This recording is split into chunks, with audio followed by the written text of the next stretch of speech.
میں نے آج تک نہیں دیکھا کہ کسی مردے کو سفید رنگ کے علاوہ کسی اور رنگ کا کفن دیا گیا ہو، کالے رنگ کا، نیلے رنگ کا، پیلے رنگ کا۔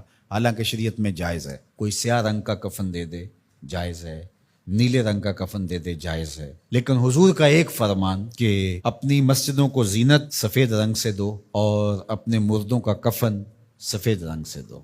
سفید رنگ سے کفن دینا مستحب ہے، لیکن اگر کوئی اور رنگ سے کفن دے دے تو وہ بھی جائز ہے۔ لیکن ہم نے وفات کے موقع پر کبھی اس مستحب کو بھی ترک نہیں کیا، یعنی غم کا موقع ہو تو ہم مستحب بھی ترک نہیں کرتے، اور شادی کا موقع ہو تو صرف ایک نکاح رہ گیا ہے جو سنت کے مطابق، باقی ہماری پوری شادی کی رسوم و رواج جو ہیں وہ ساری شریعت سے متصادم ہو گئی، الا ماشاء اللہ۔ باقی صرف نکاح رہ گیا، تو وہ بھی لوگ کہتے ہیں وہ پہلے جا کے مسجد میں کر آئیں تاکہ یہاں یہ تکلف بھی نہ ہو، اور وہاں پوری ہماری شادی کی تقریب جو ہے وہ ہماری مرضی کے مطابق۔ یہ خاندانی رسم ہے، یہ ہم نے میڈیا پہ دیکھی تھی، یہ سوشل میڈیا پہ دیکھی تھی، یہ ہمارے ایک دوست کی شادی پہ گئے تھے، یہ ہم نے وہاں دیکھا تھا، اور کتنی تہذیبوں کا مغلوبہ بنا کے ہم ایک تقریب کرتے ہیں اور اس میں ہماری خواہش ہوتی ہے۔ ہم شریعت سے نہیں پوچھتے کہ شریعت اس کے بارے میں کیا کہتی ہے۔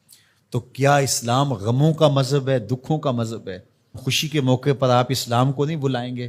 آپ مجھے غم کے موقع پہ آواز دیں، فوتگی کے موقع پہ آواز دیں، میں چلا آؤں، اور جب شادی ہو تو آپ مجھے کارڈ ہی نہ بھیجیں، تو میں کہوں گا کہ میرا آپ سے صرف یہی تعلق ہے۔ غم کا موقع ہو تو آپ شریعت کے مستحب کا بھی خیال رکھیں، اور شادی کا موقع ہو تو آپ شریعت کی پرواہ نہ کریں۔ تو یہ تو پھر آپ کی مرضی کا دین ہوا نا، جہاں چاہا اس کو پسند کر لیا، جہاں چاہا دین کو چھٹی دے دی۔ کاروبار میں، اپنے طرز زندگی میں، اپنی سیاست میں، اپنی پارلیمنٹ میں، اپنی کچہریوں میں، اپنی عدالت میں، اپنے میڈیا ہاؤسز میں کہیں دین نہیں ہے۔ دین کہاں رہ گیا؟ اللہ اکبر۔ اقبال نے جو شکوہ میں کہا کہ اگر مسجد میں صف آ رہا ہوتا ہے تو غریب، دین غریبوں کے پاس رہ گیا۔ دولت بڑھتی جاتی ہے تو دین بھی مرضی کا ہوتا جاتا ہے۔ مولوی صاحب کو پابند کرنے چاہتے ہیں لوگ کہ آپ اس طرح کا دین دے جس طرح ہم چاہتے ہیں، تو یہ تو اپنی خواہش اور آرزو اور تمنا کا نتیجہ ہوا۔ تو اللہ فرماتا ہے پھر یہ کیا ہوگا اگر تم ایسا کرو گے تو آخرت رہی، وہاں تو اشد عذاب تمہیں ہوگا ہی، دنیا میں بھی تمہارے لیے خزی رسوائی ہے۔ اور آج ہمارا مسئلہ کیا ہے؟ آج ہم نہ دنیا دار ہیں نہ دین دار ہیں۔ کافر تو سیدھے سیدھے کافر ہیں اور اپنا ان کا نظام ہے اور اس نظام کے مطابق چل رہے ہیں، اور ہم کیا ہیں؟ ہم رادے بٹیر اور رادے تیتر۔ کبھی ہم کہتے ہیں ہم مسلمان ہیں اور کبھی کہتے ہیں نہیں، ہم جدید تہذیب کے نمونے ہیں، اور ہم اس صورت کے اندر اپنے آپ کو دکھانا پیش کر رہے ہوتے ہیں۔ تو ہماری شکلیں روز بدلتی رہتی ہیں۔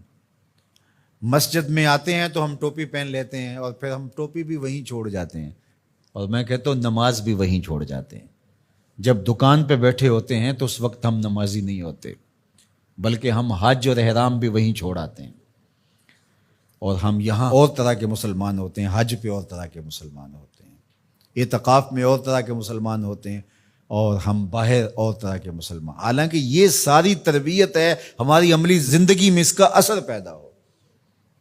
جب سجدہ کریں تو سجدے کا نور لے کے گھر پلٹیں، جب رکوع کرے تو رکوع کا جمال ہمارے ساتھ سفر کرے، جب حج کرے تو حج کا نور ہمارے ساتھ اتر کے آئے اور ہم اس کو معاشرے میں بانٹیں، اعتکاف کا جمال ہماری طبع کے اندر راسخ ہو جائے اور ہمارے اندر جو ہے وہ نور بکھیر دے۔ تو مسلمان کا دین اور دنیا الگ چیز نہیں ہے، مسلمان کا دین اور دنیا ایک ہی چیز ہے، اور وہ اکٹھے چلتے ہیں، اور ان کو جدا کریں گے تو پھر چنگیزی کے علاوہ کچھ باقی نہیں رہے گا۔